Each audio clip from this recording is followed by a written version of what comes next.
Panamá, buenas noches. Bienvenidos a Tú Decides en este mes de septiembre dedicado al tema del medio ambiente, con especial énfasis en la realidad del agua en Panamá. Es un placer para mí empezar este programa acompañada del ministro del ramo, el ministro Milciades Concepción, para hablar acerca no solo de la realidad del agua en Panamá, sino de cómo le ha recibido este Ministerio de Ambiente y cuáles son sus proyecciones de cara a este quinquenio. La deforestación, por supuesto, está muy ligada a la falta de agua en Panamá, pese a que el recurso es amplio en nuestro país. Por supuesto, en los bloques venideros vamos a conversar también con un panel de lujo dedicado a este tema tan importante. ¿Cómo está la situación del agua en Panamá? Sean todos ustedes bienvenidos.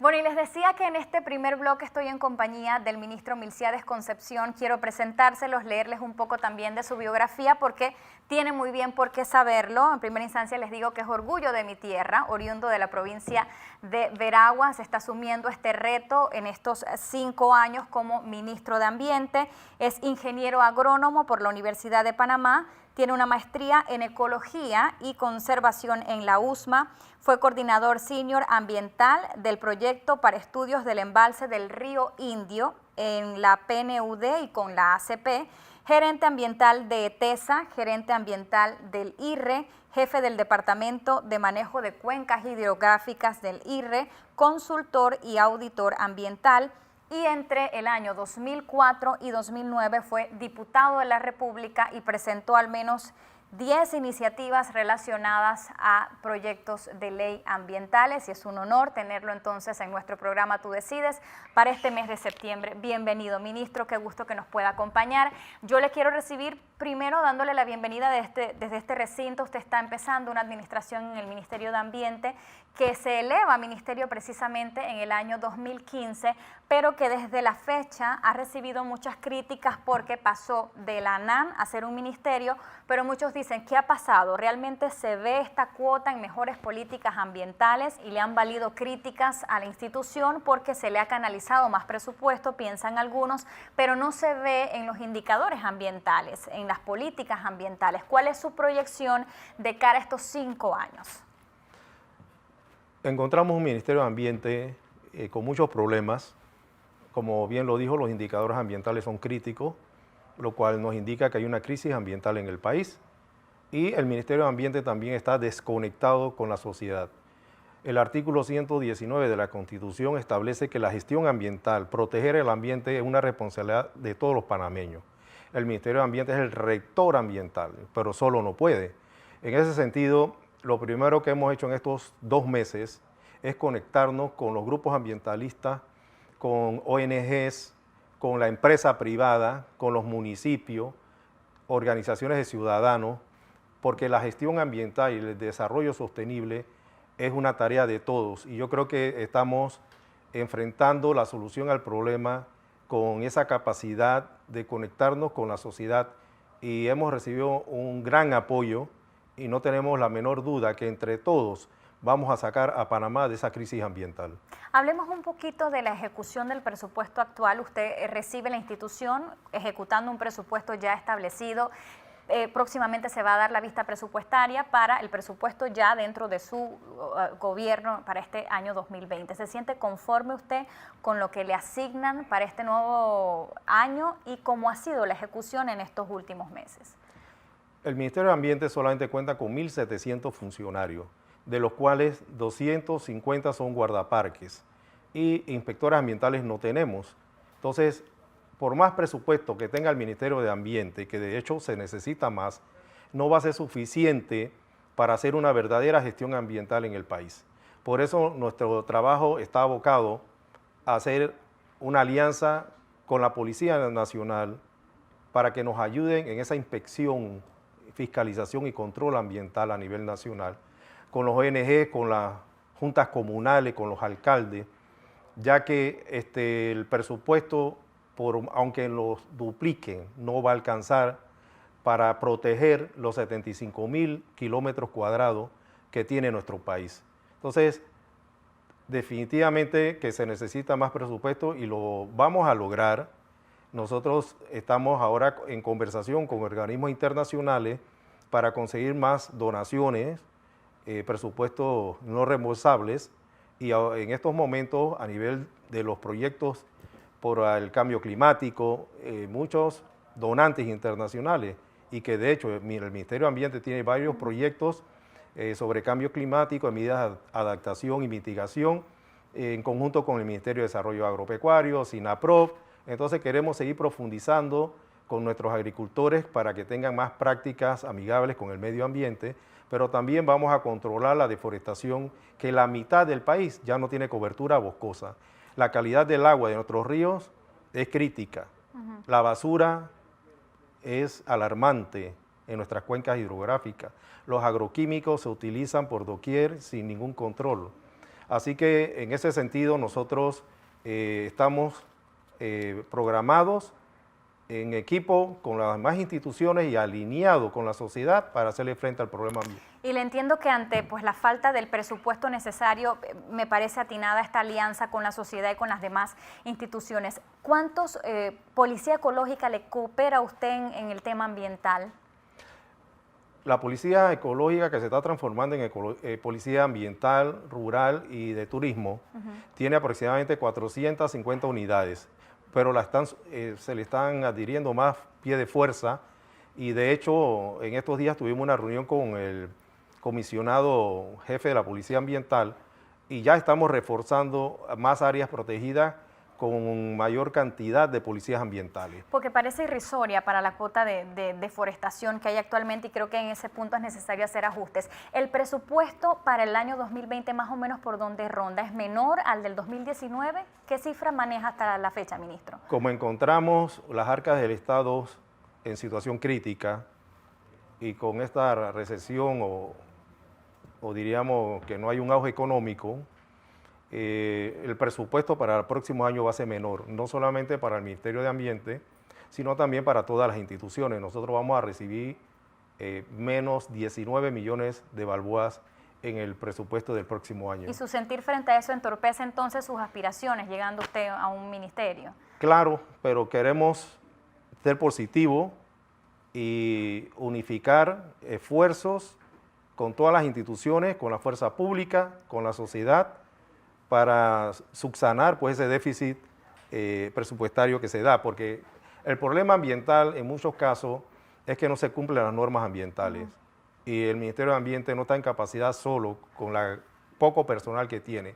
Así que esa unidad que queremos hacer, e insisto, con la sociedad va a ser fundamental para frenar el desastre ambiental de nuestro país y que se apliquen las normas ambientales. Ministro, usted habla de un desastre ambiental y yo creo que pasa mucho por el tema de deforestación. Nosotros estamos enfocando este problema al agua, y si no hay árboles no hay agua. Así de simple, parece una acotación muy infantil, pero yo creo que de verdad que es lamentable cómo están vías como la avenida Omar Torrijos, como está el mismo caso del Darién. Usted, llegando, ha implementado una veda de 1 año para la exportación de madera, para la tala de madera. Estos pues saltó de inmediato las voces de los madereros y de quienes dependen de esta actividad. ¿Qué opciones hay para ellos y cómo puede lograr usted un balance frente a esta actividad desmedida? Ha sido bien acogida por la ciudadanía la moratoria por 1 año, y por ello nosotros también llegamos a algunos acuerdos con los madereros para no desabastecer a los artesanos ebanistas y también a aquellos madereros responsables que ya tienen permiso dado por administraciones anteriores, no entra en esta veda. Así que el mercado nacional no se va a desabastecer, pero sí es importante esta medida para ordenar estos permisos, porque muchos se dieron ilegalmente, sin seguir los procedimientos que establecen las normas dentro del Ministerio de Ambiente. El otro aspecto es la tala rasa ilegal. ¿Qué significa exterminar 20, 100, 200 hectáreas que se hacen todos los años para cultivo, para ganadería?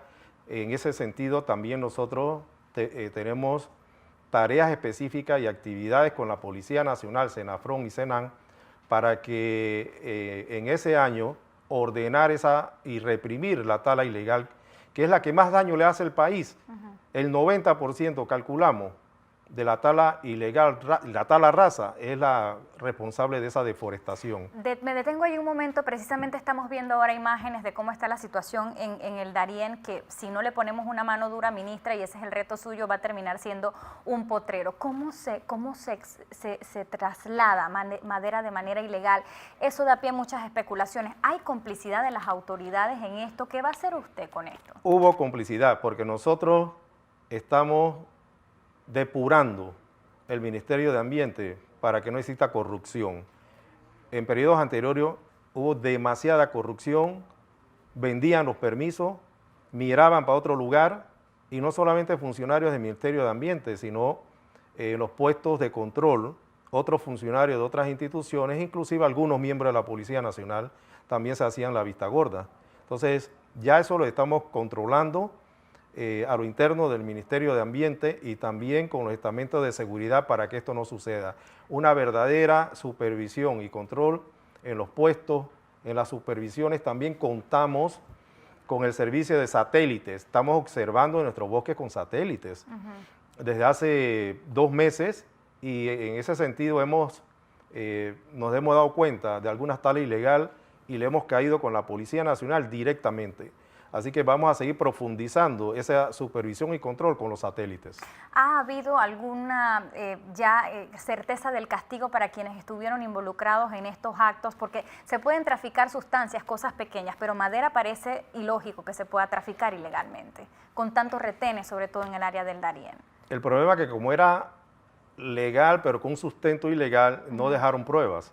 Si hubiese expediente de estos casos, hubiese sido más fácil con auditorías, y se le da un seguimiento y un encauzamiento a nivel de un proceso administrativo o penal, pero como no dejaron señales, lo hacían quizás hasta con permisos adulterados, pero no en los expedientes no existe evidencia, es muy difícil. Pero nosotros nos queremos concentrar en resolver el problema de aquí en adelante. Todavía tenemos 50% de nuestro bosque, queremos salvarlo y necesitamos esa ayuda del pueblo panameño para que nos ayuden. Ya no se está dando ese sistema de corrupción. Cualquier funcionario que la ciudadanía identifique que anda en la corrupción, nos los indica, será destituido inmediatamente y procesado penalmente. 8.1 hectáreas a razón por día es lo que pierde el Darién, y de verdad que esta estadística resulta escandalosa, por lo cual nos agrada escuchar a un ministro del ramo decir que va a haber mano dura y que va a parar el desorden en este sentido. Otro caso dramático de la deforestación es el área de Lomar Torrijos. ¿Qué se hizo con ese tipo de madera que se sacó de allí? ¿Se tiene conocimiento de qué se hizo con esa madera que se sacó, que se taló de manera ilegal? El caso de Lomar Torrijos está en la Corte Suprema de Justicia, que suspendió la resolución de aprobación del estudio de impacto ambiental. Nosotros con el Ministerio de Ambiente no podemos hacer nada que falle la Corte Suprema. Sin embargo, podemos decirle que a partir del 1 de septiembre los estudios de impacto ambiental están siendo revisados desde el punto de vista de derecho, no por conveniencia ni por corrupción, porque también se dio corrupción en la aprobación de algunos estudios de impacto ambiental, no de todos. Entonces, en ese sentido también estamos agilizando la aprobación de estudio de impacto ambiental, pero que cumplan las normas, ya que si un proyecto no tiene la aprobación de un estudio de impacto ambiental, no puede iniciar construcción. Y el Ministerio de Ambiente tiene que contribuir al desarrollo nacional, pero protegiendo el ambiente, haciendo las cosas correctamente y haciéndolas desde un punto de vista sin corrupción, que para nosotros la corrupción ha sido una de las causas del desastre ambiental del país. Allí precisamente veíamos imágenes de Lomar Torrijos. Me agrada que usted también toca el punto de los estudios de impacto ambiental muy criticados, no solo para proyectos industriales, sino también para proyectos residenciales. En Arraiján la cuota de deforestación también es amplia, ministro. Y yo le debo decir que muchos dirán, es que bueno, es fácil hablar del tema porque se está empezando una cartera. ¿Cómo hacemos para que usted no se le olvide después de unos años en el Ministerio de Ambiente todo lo dicho aquí actualmente? Es una tarea diaria nuestra. Nosotros vinimos con una misión, tenemos un plan de acción ambiental del gobierno y lo vamos a cumplir. Al cabo de 5 años queremos que no exista deforestación ilegal en nuestro país, que sea un aprovechamiento sostenible para hacer un desarrollo sostenible en el país. Esto no es ahora algo mediático, sino está en nuestro plan de gobierno y lo vamos a cumplir. Tengan la plena seguridad que el cuarto y el quinto año veremos los resultados. Y me voy a quedar con esas palabras grabadas aquí. Vamos a pasar al tema del agua. Finalmente queríamos abordar la realidad del agua en Panamá. Mi ambiente está directamente relacionado, así como el IDAN, así como el Canal de Panamá. En la parte que a ustedes compete, ¿cómo están nuestras fuentes hídricas actualmente? Volvemos al Darién, que es nuestro Amazonas. Ahí está el filo del Tallo realmente afectado. De allí emanan 17 fuentes hídricas importantes.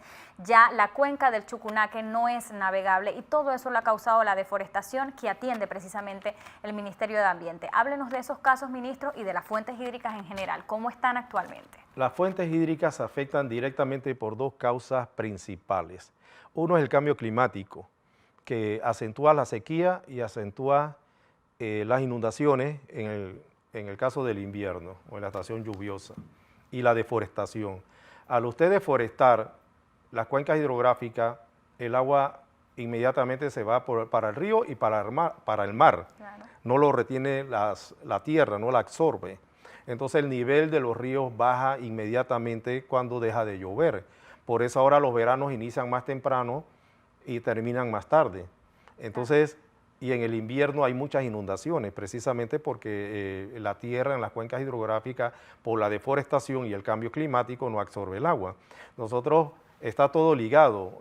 La veda que estamos haciendo por un año de no talar va dirigida a eso, a recuperar nuestras cuencas hidrográficas, que también va a estar acompañado de planes de reforestación. Entonces nuestros recursos hídricos están siendo afectados tremendamente por estas dos causas y es entonces una prioridad nosotros del Ministerio de Ambiente cuidar estas fuentes hídricas. Tenemos 500 ríos en nuestro país. 150 en la cuenca del Caribe y 350 en el Pacífico.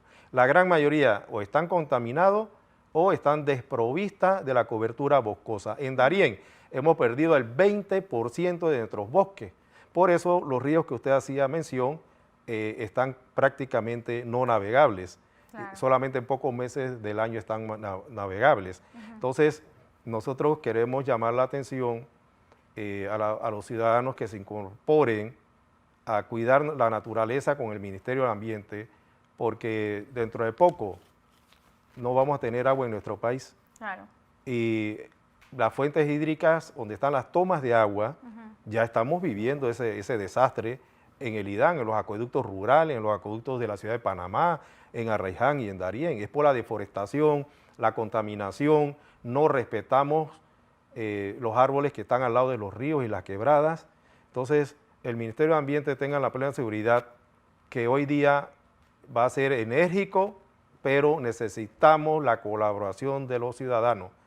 2.700 funcionarios no pueden hacerle frente a más de 75.000 kilómetros cuadrados que tiene nuestro país. Ministro, ¿usted reconoce alguna fuente hídrica en este momento, porque ha estado frente a la institución, que pueda ser utilizada para una posible potabilizadora? Aunque en Panamá hay 54, muchos hablan de que más bien es una cuestión de administración. Ahora se estudia el Bayano. ¿Usted reconoce alguna otra posibilidad para una potabilizadora? Nosotros tenemos un Plan Nacional de Seguridad Hídrica que establece futuras fuentes de agua potable para diversas ciudades. Se están haciendo estudios en Río Indio para trasvasar agua. ¿Usted participó? Correcto, para trasvasar agua a la cuenca del canal. En Río Bayano para traer agua potable a la ciudad de Panamá o Panamá Este. En Río La Villa, Río Perales, Río Santa María. Esas son las fuentes que ahorita se están haciendo estudios por un contrato que se hizo con la ACP y el Ministerio de Ambiente para ver el potencial y si en esa fuente es viable hacer más potabilizadora para abastecer los acueductos y las necesidades de la población de las ciudades que están en las cuencas hidrográficas de estos ríos. Pero tenemos buenos ríos en Panamá. En Panamá es conocido a nivel mundial que tenemos mucha agua, claro, pero la estamos destruyendo con destruir nuestras cuencas hidrográficas. Entonces, es un trabajo arduo que ya, imagínense que hemos tenido que elevar el Consejo Nacional de Agua, CONAGUA, a la Presidencia de la República. Antes lo presidía Mi Ambiente y estaba bajo la tutela del Ministerio de Ambiente. Por los graves problemas de recursos hídricos se tuvo que elevar al Ministerio de la Presidencia, como un organismo más coordinador, que coordine más con las diferentes instituciones y los usuarios para darle mayor fuerza y mayor presupuesto, porque el tema del agua también se ha vuelto crítico dentro del problema ambiental del país. Y yo diría que es el gran reto en materia ambiental en general para esta administración. Ministro, ahora que también inicia esta nueva administración en el Canal de Panamá, el ingeniero Catín Vázquez ha hablado de la posible desalinización, complicadita esta palabra, de las aguas para el uso del Canal de Panamá. ¿Qué le parecería a usted también si eso se puede hacer de uso doméstico, como en el caso de países como Israel, que lo manejan exitosamente? ¿Cómo vería usted esta posibilidad? Yo diría que es la última opción, porque desalinizar agua se consume mucha energía. Y en Panamá mire, Panamá es el segundo país de Centroamérica que más agua del cielo nos cae. También. Entonces, sacar agua del mar para tomarla es algo increíble, o sea, no tiene sentido cuando tenemos mucha agua en nuestro país. Yo creo que tenemos que hacer un mejor uso del agua a todos los panameños. Me parece interesante esa opinión. También quiero saber qué piensa usted de la concesión de hidroeléctricas, muy criticada sobre todo por las comunidades indígenas que dicen le hacen un uso exagerado a nuestros ríos, y la verdad es que el beneficio a nosotros, por lo menos que estamos rodeando estas comunidades que tienen agua, no lo vemos. ¿Qué piensa un titular de Medio Ambiente sobre hidroeléctricas? El concepto de uso del agua en Panamá ha cambiado. Inclusive en el Plan Nacional de Seguridad Hídrico se le está dando prioridad al agua para consumo humano, segundo para consumo agropecuario y tercero para usos industriales. El concepto hace 10, 15 años atrás era lo inversa. Primero era uso industrial. Pero ahorita, en estos momentos, hasta los productores de Azuero ya están pidiendo que se hagan embalses, o sea, presas para embalsar el agua y tener para las estaciones secas. En ese sentido, el concepto es embalses de uso múltiples, de multipropósito, que el Ministerio de Ambiente está de acuerdo con ese concepto y lo está avalando, inclusive en el Plan Nacional de Seguridad Hídrica. Ya la prioridad no son hidroeléctricas para el Ministerio de Ambiente ni para el país. Es el agua para consumo humano, segundo para uso agropecuario y tercero para uso industrial. Para finalizar, ministro, ¿cuál espera usted sea su legado en este Ministerio de Ambiente? ¿Qué quiere dejar usted a la institución? Nosotros queremos un país que no se deforeste, queremos un país que la participación ciudadana sea muy importante en la gestión ambiental para hacer un desarrollo sostenible. Por ello nosotros también estamos aprobando el acuerdo de Escazú, que es la participación ciudadana en las decisiones ambientales de un país. Ya el Consejo de Gabinete lo aprobó, pronto va para la Asamblea Nacional, porque es un acuerdo internacional y debe ser aprobado por la Asamblea. Entonces, queremos un país sin deforestación. Ahí es la causa principal de todos los problemas ambientales. Y un país también que tenga muchas menos emisiones de CO2, que utilicemos menos combustible, que la movilidad sea más eléctrica que con diésel, gasolina o búnker, que muchas industrias nuestras, en vez de utilizar búnker y diésel, utilicen gas natural, que es menos contaminante, que utilicemos más nuestras piernas para caminar y usemos menos carro. Eso. Aquí nosotros queremos ir hasta la esquina en automóvil. El automóvil emite mucho CO2. Saben ustedes que la mayor contaminación del CO2 en nuestro país es el transporte. Bueno, pero por eso hay que arreglar el transporte, que el transporte no anda muy bien. Ahora el metro que vino a solucionar muchas cosas, pero el transporte nos falta para poder dejar el carro en la casa. Claro, ya viene la línea 3, que son trenes eléctricos, y pues en el plan contra el cambio climático hay un componente fuerte que de la movilidad, o sea, nuestros transportes sean eléctricos. Así es. Ministro, muy agradecida por compartir con nosotros esta primera parte de Tú Decides dedicado al medio ambiente. Ha sido un honor tenerlo acá con nosotros. Vamos a irnos entonces al cambio para publicidad, pero cuando estemos de regreso, señores, esto apenas inicia. Tenemos un panel porque vamos a abordar ahora sí todo lo relacionado a el manejo del agua en Panamá y cómo está la realidad de nuestros recursos hídricos. Vamos al cambio, volvemos entonces con mucho más de Tú Decides. Usted no se vaya. Pronto regresamos con Tú Decides. Estamos de vuelta con Tú Decides. Bueno, seguimos abordando la realidad del agua en Panamá. Oye, hoy estoy en compañía de muchas fuentes del sexo masculino, ¿ah? Así que estoy contenta porque estoy con gente sobre todo muy preparada. Quiero que conozcan un poco de nuestros invitados hoy. Empiezo con el ingeniero David Lowinger. Él es graduado de La Salle de Colón con honores. Obtuvo el primer puesto como ingeniero civil en el Instituto Tecnológico y Estudios Superiores de Monterrey, en México. Fue subdirector ejecutivo del IDAN, así es que tiene muy bien por qué saberlo. Cuenta con un Master of Science de la Universidad de Cornell en Nueva York, obteniendo el título de Administración de Recursos de Aguas, con especialidad en Ecología y Control de Contaminación de las Aguas y una subespecialización en Optimización de Procesos. Fue miembro de la Junta Directiva de COSPAE, miembro de la Junta Directiva de la Fundación del Instituto Smithsonian de Panamá y primer director de la Escuela de Ingeniería de la USMA. Vamos a presentarles entonces a Yamil Sánchez. Fue recientemente viceministro de Ambiente, pues ha estado en esta cartera que está totalmente relacionada al manejo del agua. Es ingeniero ambiental, graduado en la Universidad de Santiago, Chile, con 18 años de experiencia en el sector público, privado y la academia. Fue profesor de las cátedras de Contaminación Atmosférica, Ciencias Atmosféricas e Hidrometeorología para la Facultad de Ingeniería Geográfica de la Universidad de Santiago, Chile.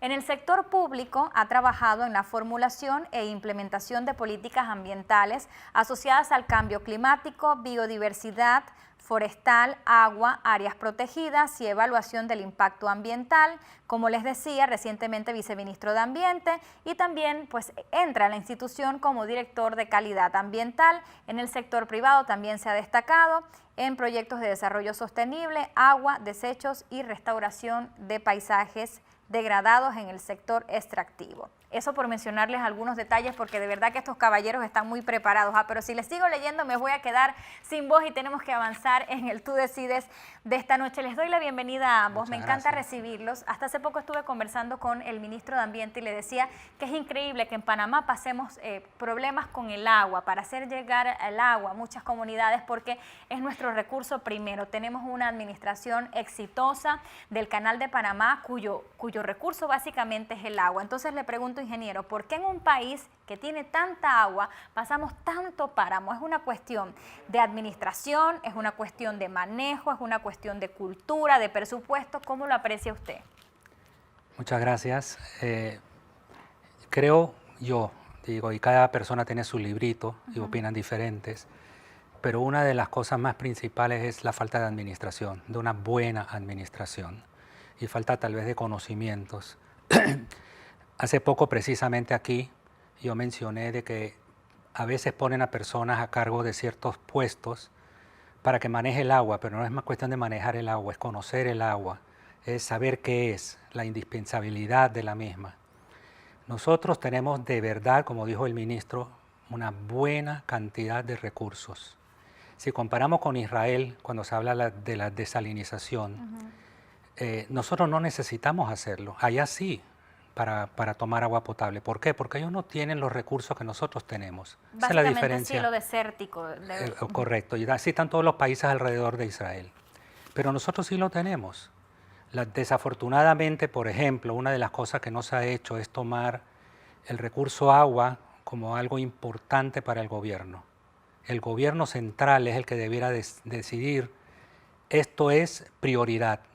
Nosotros, como yo mencioné la otra vez, podemos vivir tal vez algún tiempo sin comer, sin casa, pero no sin agua. Sin agua no podemos vivir mucho tiempo. Ingeniero Yamil Sánchez, es una cuestión de administración, de cultura, de falta de presupuesto. Usted que ha estado desde una cartera de ambiente, ¿qué pasa con el agua en Panamá? ¿Por qué si abunda es difícil hacerlo llegar a muchos sectores? ¿Por qué los ríos están tan contaminados? Yo pienso que son las tres. Las tres son fundamentales. Y viéndolo de una manera muy positiva, en el gobierno pasado el tema del agua fue prioridad. Y hemos visto que en este gobierno, con las actuaciones que se han dado, se está llevando lo que era, por ejemplo, el CONAGUA, el Consejo Nacional del Agua, a nivel de presidencia. O sea que se le ha subido el nivel. Y hay que verlo no ya la leche derramada ya para qué. Nos hemos demorado como nación para tomar estas decisiones, pero si lo vemos en los últimos 10 años, podemos decir de que se están tomando los pasos. El desafío que tenemos ahora es que, uno, estamos reaccionando, dos, es tarde y los efectos negativos del cambio climático ya los tenemos. Entonces ahora lo que nos falta es poner el pie en el acelerador, porque vamos a seguir viendo situaciones y no podemos estar comportándonos como si viviéramos en una realidad de un planeta que se comporta de manera normal. Si tomamos todas esas consideraciones, entonces se va a dar el presupuesto que corresponde, se van a poner, y concuerdo, se van a poner las personas que tienen la capacidad técnica. Esto se tiene que despolitizar, poner a las personas con las capacidades técnicas para que tomen las decisiones, y también hacer que toda la comunidad, toda la sociedad panameña en su conjunto enfrenten las soluciones. Bien, quiero abordar en esto de hacer llegar el agua a las comunidades. Gracias, Yamil. El IDAN siempre se ha discutido y ahorita hay una coyuntura, usted que estuvo como subdirector ejecutivo del IDAN, de si debe pasar esta administración a manos privadas, o por lo menos ahora con este tema de las asociaciones público-privadas, si hay alguna entrada. ¿Usted qué piensa cuando habla de administración? ¿Debería pasar la administración del IDAN a manos privadas? Cuando estuve de subdirector había una fuerte presión de organismos internacionales para que las instituciones como este tipo pasaran a ser privadas. Yo me opuse rotundamente. Inclusive viajé a Washington y me reuní en el BID y en el Banco Mundial. Inclusive llegué a decir, si van a hacer privatizarlo, yo soy el primero que quiero comprar, porque voy a lucrar de eso. No me voy a preocupar si le llega o no le llega el agua a la gente. Normalmente, es más, si entramos y buscamos en Internet, nosotros vamos a ver cualquier cantidad de instituciones que fueron privatizadas y después recularon. No se puede. Mencioné inclusive que el agua, igualmente que la energía eléctrica, se deben de considerar de seguridad. Okay. ¿Usted se imagina qué pasaría si alguien quiere acabar, mejor ni doy ideas? El agua potable es una de las fuentes que se puede usar para hacer cosas muy dañinas. Pero hay que ajustar. Por ejemplo, el agua en Panamá es muy económica, dicen algunos, y yo con esto, bueno, no me quiero echar encima a muchas poblaciones que van a decir, ahora quieren que nos suban el agua, pero es que a pesar de que es económica, la gente no paga el agua, hay una tasa de morosidad increíble. Bueno, si fuera gratis tampoco pagarían, ¿ok? Esa es una forma de decirlo, que a la gente no le gusta pagar. Pero mira una cosa, yo hice un estudio de tarifas bastante profundo y ayudado con la gente del BID. La tarifa desafortunadamente toma en cuenta las fugas que tiene la red. Y eso no se cobra porque se está desperdiciando. En aquel tiempo nosotros estábamos en 40 y pico % de fugas. Costaba y cuesta, yo creo hoy día más, millones de dólares arreglar eso, pero hay que hacerlo. Precisamente esta mañana yo estaba hablando con un exfuncionario del IDAN que trabajó ahí casi 30 años. Él es el que estaba a cargo de Aguas Negras. Y me decía, mira David, desafortunadamente la red todavía no está balanceada. Yo estuve en el IDAN en el año 95, han pasado 24 años y no han balanceado la red. Tenemos presiones altas en algunos lados y presiones bajas en otro lado. Tenemos los tanques. Cuando yo llegué la mayoría de los tanques estaban vacíos y cuando averiguo por qué, no, estaban en malas condiciones, la bomba no funcionaba, estaban sucios. Mandé a arreglar todo eso. ¿Por qué? Porque a veces los tanques se llenan cuando no hay demanda. Cuando hay demanda, los tanques suplen la demanda. O sea, uno tiene que saber esas cosas. ¿Qué piensa usted, Yamil, de si la administración, yo le preguntaba qué era, usted me dice que hay un poquito de todo en este problema del agua, administración es uno de ellos. ¿Será que hace falta la intervención privada? Ya tal vez es hora de dar un paso en ese sentido. ¿Qué piensa de lo que pagan los panameños actualmente por el agua? Yo lo que pienso es que aquí se han hecho muchos estudios sobre el tema, se han corrido muchos modelos y lo que deberíamos ver es cuáles son los modelos y las figuras que ya han funcionado en nuestro país, porque nosotros no somos igual que otras partes y tenemos nuestras particularidades. Aquí en Panamá han funcionado relativamente bien las empresas públicas. Y eso es lo que el panameño también conoce. Entonces nosotros ya tenemos que ver para adentro nuestra propia idiosincrasia y las soluciones efectivas que hemos tenido y seguir por allí. El concepto de mantenimiento en Panamá, lastimosamente, eso es una de las cosas negativas que tenemos de tener el canal al lado. Como tenemos el canal al lado, históricamente nosotros hemos extendido el brazo y de todo lo que pasa por el canal lo agarramos. Y ese concepto de mantenimiento, sobre todo, y vuelvo, insisto, con el gran enemigo del siglo XXI, que es el cambio climático, entonces nosotros tenemos que acostumbrarnos a que los mantenimientos los vamos a tener que hacer y plantearnos escenarios extremos que son los que vienen. Tomando todo eso en un solo contexto, entonces ir tomando las decisiones del caso. Pero si nada más vamos a seguir viendo un detallito, porque es el tema que alguien quiere poner en la palestra, cuando uno ve administración, una buena administración incluye todo, tener el presupuesto, tener el recurso humano y tener los procesos de mantenimiento para que las cosas se hagan. Lo que hemos visto es que cada vez que viene alguien o un grupo nuevo, entonces se enfocan en un solo tema y le dan a un solo tema cuando la solución de la situación tiene varias variables. Entonces tenemos que enfocarnos en las varias variables y ver temas que sean de Estado y que no importa quiénes son los que vienen, se sigue cumpliendo con lo mismo que ya todos los panameños, somos 4 millones, entonces debería ser mucho más fácil ponernos de acuerdo con las decisiones a tomar. Se hizo el Plan Nacional de Seguridad Hídrica, entonces siéntense las bases que ya están hechas y continuemos trabajando en las decisiones que vamos a tomar. Bueno, es natural que obviamente al cambio cada quien va a elevar lo que le parece más propicio. ¿Cuánto es el consumo de agua por ciudadano actualmente aquí en Panamá? ¿Cómo estamos en este sentido? Depende de donde uno esté. A veces puede ser 60 galones por día, a veces 100 y pico. Ese es el estimado regular, pero parece alto, ¿no? Es alto, sí. Pero también hay la cuestión esa de que en algunos sectores hay lavaautos, lavan el piso con manguera y cosas de ese tipo, entonces eso eleva el consumo. Yo creo que tiene que ver directamente también por una cuestión de cultura del panameño, de claro cómo que utiliza sí, el recurso. y eso hay que enseñarlo, hay que decirle a la gente. Mire, yo estudié en Monterrey, y Monterrey realmente es una región desértica. Y yo me recuerdo que pasé por una época en que dijeron, señores, hay que ahorrar agua.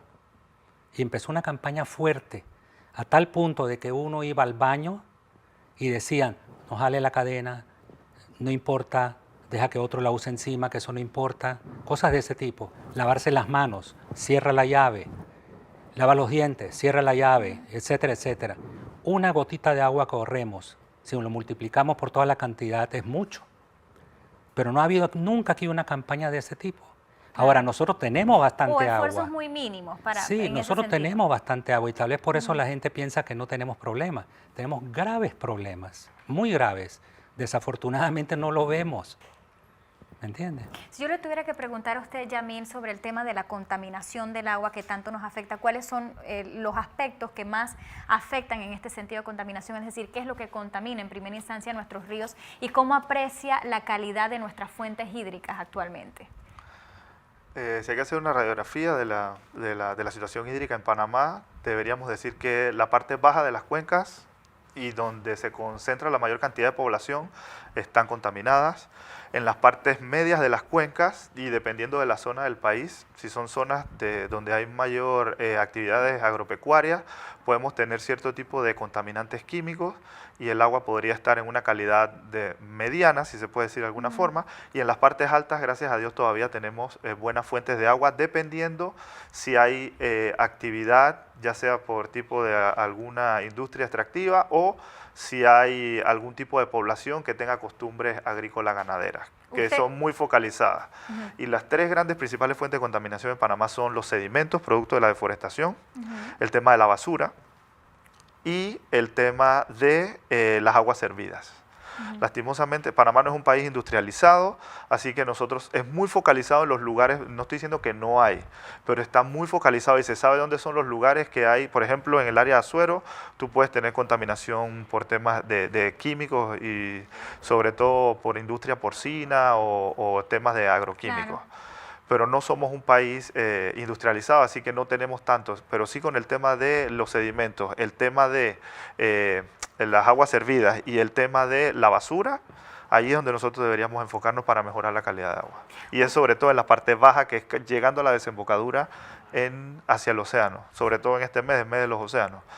Y si más encima quitamos la cobertura de manglares en esa zona, que son los riñones que Dios ha creado en el planeta, entonces estamos exacerbando el tema de la contaminación que ya está llegando al océano. Y que la gente piensa que como este país tiene tanta agua nunca se nos va a acabar, y yo creo que ya es hora de ir sonando esa campanita de alerta de que esto puede pasar. Usted me mencionaba tras de cámaras que el nivel del agua potable se medía antes y después de Purísima. ¿Cómo es eso? Y explíqueme un poquito. ¿Por qué dijo esto?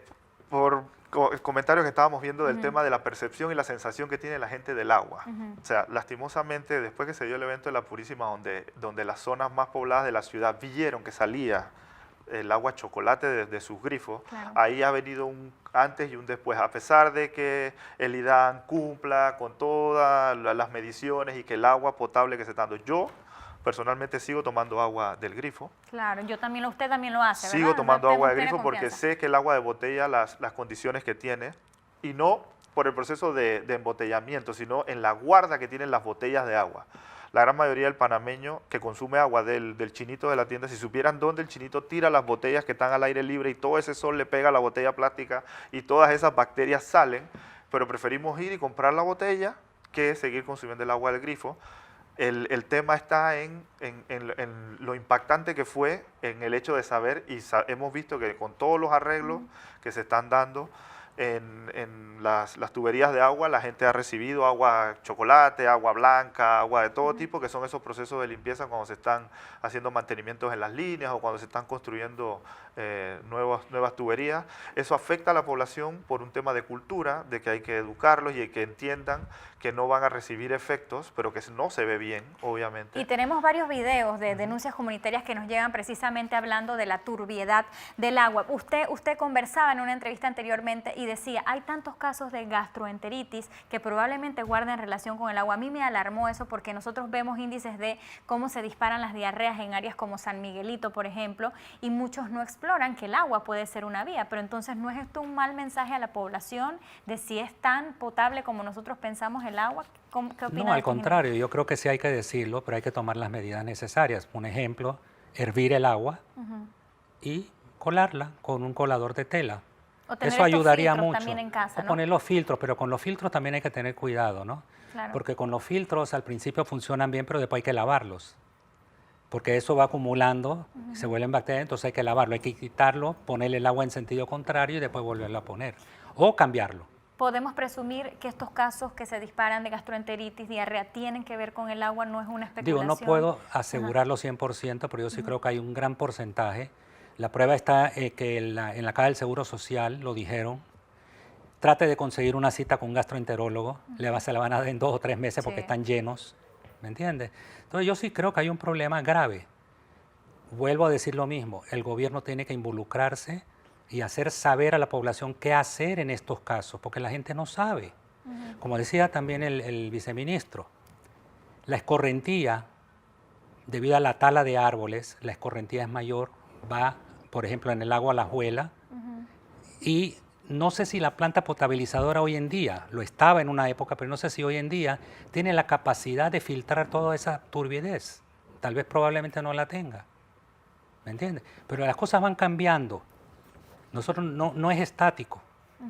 Ahora, cuando hablamos de la tala de árboles, es cierto que yo dije la tala de árboles es mala porque el agua busca donde están los árboles, pero eso no se va a ver en 1 mes o 2 meses, eso se va a ver en años. Los efectos no son inmediatamente. Igual cuando tenemos un bosque y nosotros en un bosque cerrado y hacemos un hueco en el centro porque vamos a una casa ahí por lo que sea, hemos dañado la parte ecológica. Eso entra a luz y comienza a cambiar todo. O sea, lo que es la ecología hay que estudiarla, no es experiencia, hay que estudiarlo. Hay casos, uno puede buscar todo eso en internet hoy en día, hay casos de todo tipo de lo que está pasando.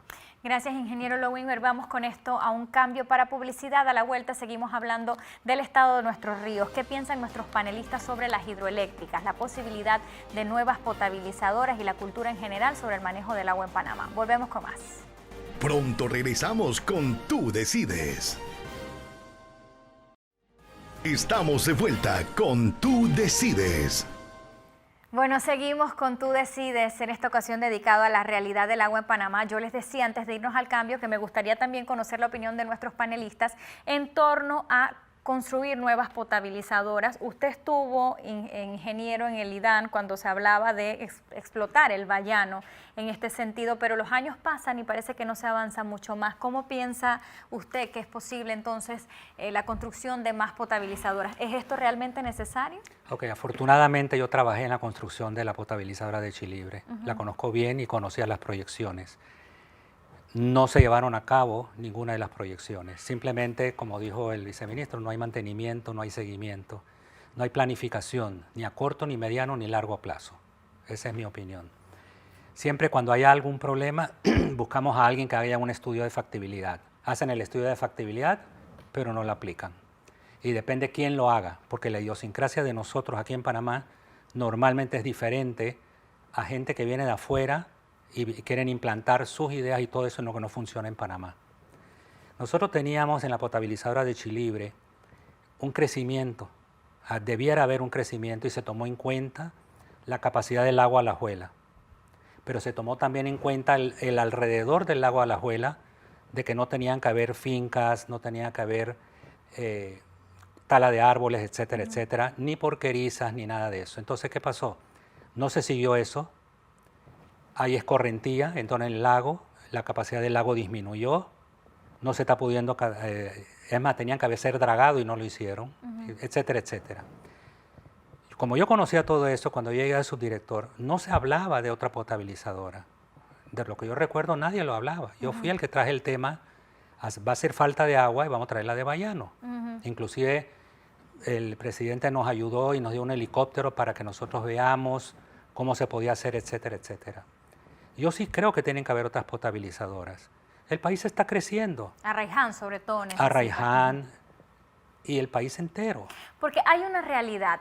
Cuando uno revisa las estadísticas, no sé si coincidirá usted, Yamil, yo he leído que Panamá está abastecida en un 93%, pero no coincide esto con la opinión de los panameños en áreas, por ejemplo, de San Miguelito mismo, en el que nos dicen, a nosotros nos cuentan como si tuviésemos agua porque nos llega un ratito en la madrugada, pero es que no es calidad de vida. Lo ideal sería que yo abra mi grifo y pueda realizar todas mis actividades. Verdaderamente es inconcebible que una persona naturalmente no tenga agua para bañarse cuando se levanta, para hacer hasta la actividad más mínima que requiere el agua. Entonces creo que también contar a la gente a la que le llega el agua a raticos o a la que abastecen con carros del IDAN, cisternas, no es tener agua en su totalidad. ¿Esa cifra no estará alterada? Mire, no sé si está alterada, pero yo creo que es muy difícil medirla. Yo no sé cómo la midieron, pero yo no me atrevería a decir ni una cifra, ni alta ni baja. ¿Coincide usted con esta cifra o estará exagerada? La cifra está correcta, de acuerdo. El tema aquí no es la cifra, sino cómo se reconoce regionalmente hablando la medición.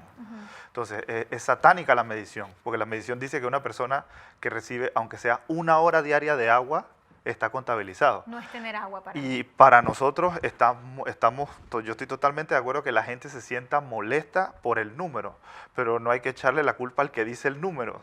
Hay que echarle la culpa a los que crearon el diseño de la contabilización. Entonces, Panamá necesita enviar el número y él hace su contabilidad y menciona el número que sale. Por eso era que fuera de cámara hablábamos de las realidades. Entonces, si lo vemos así, hay países en la región que ni siquiera tienen la hora diaria de agua. Si usted me dice a mí si eso está correcto, eso moralmente y técnicamente no está correcto. Uno no estudia ni se hace profesional para llevar esas soluciones a la población. Pero los que hacen los números contabilizan, bueno, vamos a medir cuánto se recibe 1 hora diaria de agua. Y allí, entonces, Panamá sí tiene ese número. ¿Cuál pudiera ser la solución desde la perspectiva de ambiente? Usted me hablaba de los embalses. ¿Qué posibilidades se pueden agotar para que llegue el agua a los panameños? Esta es una solución integral.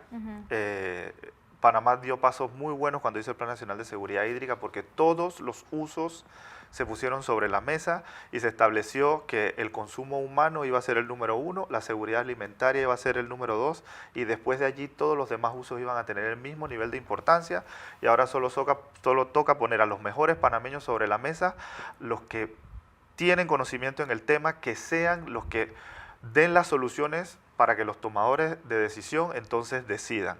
Si se quiere seguir politizando el tema y poniendo gente que no tiene el conocimiento a siquiera dar las soluciones al problema, ahí es donde nosotros muchas veces fallamos. ¿Está pasando eso en este quinquenio cuando usted me lo Está, menciona? ha pasado en la historia patria nuestra, ha pasado. No solo vamos a hablar de este quinquenio. Eso ha sido historia patria de nuestra nación. ¿Qué piensa usted, ingeniero, sobre las hidroeléctricas que también tiene que ver con el tema? Usan nuestros ríos, hay ríos, cuencas que ya no son navegables. Yo mencionaba el caso cuando conversaba con el ministro del Darién, los indígenas se oponen, muchos dicen es que son ignorantes y no van a permitir entonces que haya otros beneficios para la población. ¿Cómo lo aprecia usted usar nuestros ríos para eso? Hidroeléctrica, le digo sinceramente, no soy muy bueno, pero una hidroeléctrica es una embalse también. Y de lo que yo entiendo, lo poco que entiendo es, ahí no se está desperdiciando agua, se está haciendo que el agua corra y produzca energía. Se está haciendo un embalse y ese embalse también en algún momento tal vez pueda servir como agua potable. ¿Y ese embalse se usa realmente para las comunidades aledañas? ¿Qué piensa usted? Nosotros tenemos un ejemplo muy bueno que es la Autoridad del Canal de Panamá, donde tienen en el mismo reservorio de agua que se utiliza para energía, se utiliza para agua potable y ese es el modelo que nosotros deberíamos replicar. Si uno ve la historia de nuestro país y dice, si eso ha sido así históricamente, también tenemos que entender que la población panameña tiene todo el derecho de desconfiar porque la historia nacional no ha sido así. Pero como a mí un abuelito me enseñó, me decía que la confianza es un puente de cristal y que a medida que tú lo cruzas se solidifica como un diamante. Entonces tenemos que empezar a dar nuestras acciones para que el pueblo vuelva a confiar en esas decisiones. Hay un versículo bíblico que a mí me gusta mucho que es 1 Corintios 14:40 que dice, hágase todo decentemente y con orden. Y por eso es que la población desconfía. Aquí el problema no es si es hidroeléctrica, si es termoeléctrica, si es solar, aquí el tema es cómo el proyecto tú lo vas a desarrollar desde la concepción hasta la ejecución y operación. Si seguimos haciéndolo como lo hemos hecho antes, toda la población va a desconfiar, uno como panameño desconfía. Si se empiezan a hacer bien y que tenemos buenos ejemplos, lastimosamente los buenos ejemplos son los pocos. ¿Cuál Entonces, usted diría, por ejemplo? nosotros, si queremos tener un modelo de gestión de agua, nosotros tenemos la cuenca del Canal de Panamá, es nuestro modelo de gestión de agua que deberíamos por año. Yo trabajé en la NAMA a principios de este siglo, en 2001, 2002. Ese modelo es el que hay que replicar en la mayoría de nuestras cuencas que sean aplicables, porque hay otras cuencas que no tienen esa condición.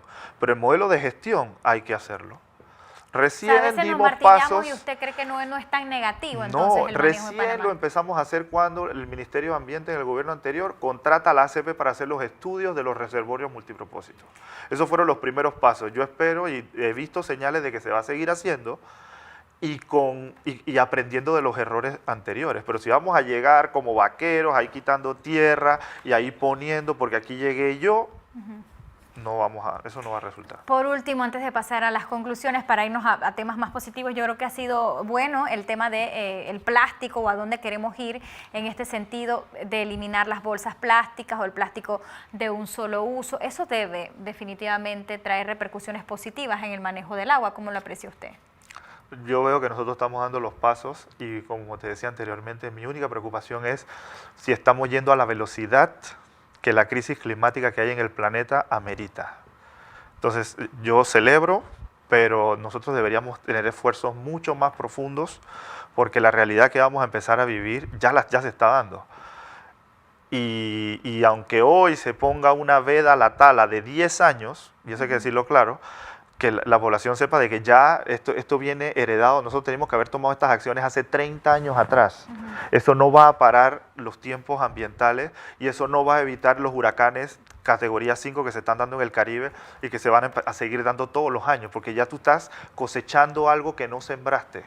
Entonces, si ahora nosotros vamos a tomar esas acciones, que quede bien claro, porque el dolor que me daría es que se haga este rejuego político y que se quiera venir a decir de que se están tomando las acciones ahora y no vamos a ver resultados. Estas acciones debimos haberlo tomado 30 años atrás.